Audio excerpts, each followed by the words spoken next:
kanan ye chuberji sadalong kane di selwang join ni soldor bi karing yot piu karetsi gogdami polya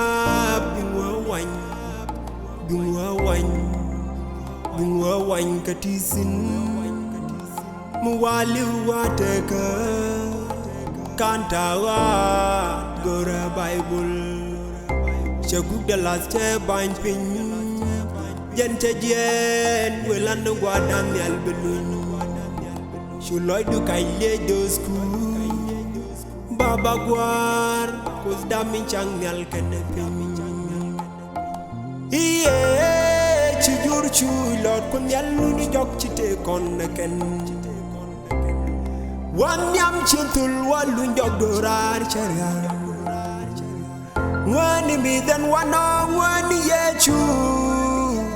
kub da kalwagda sharwe kwas karwa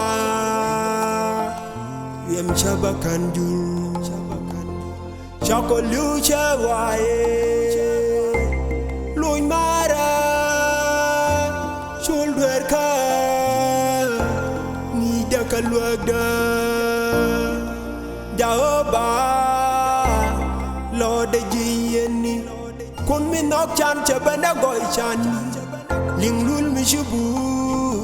shua dwi do mu wali urangi da ka kwara chawa chanok de diel jas ka kwida amada kalepsi pan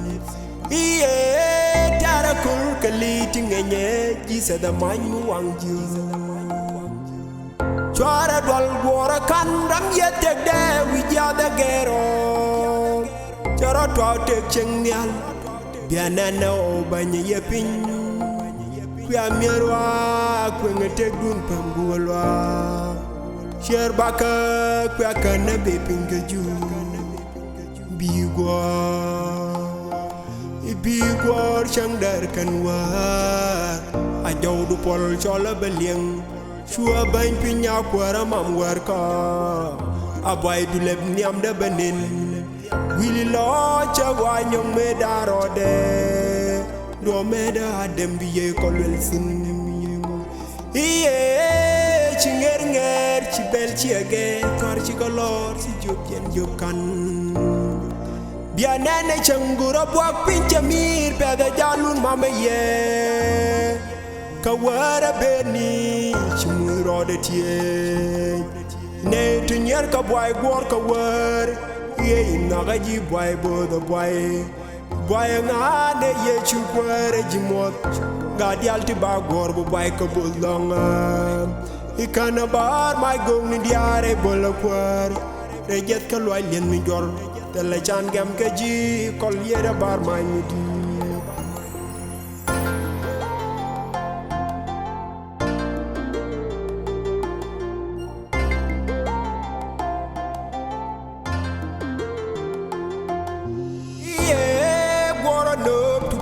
sege ken ga thwo ti bon ni chagawa yanne jay kun bo me joja dwar yang kana deb da ngabaro gugu ray gwar ci gar yang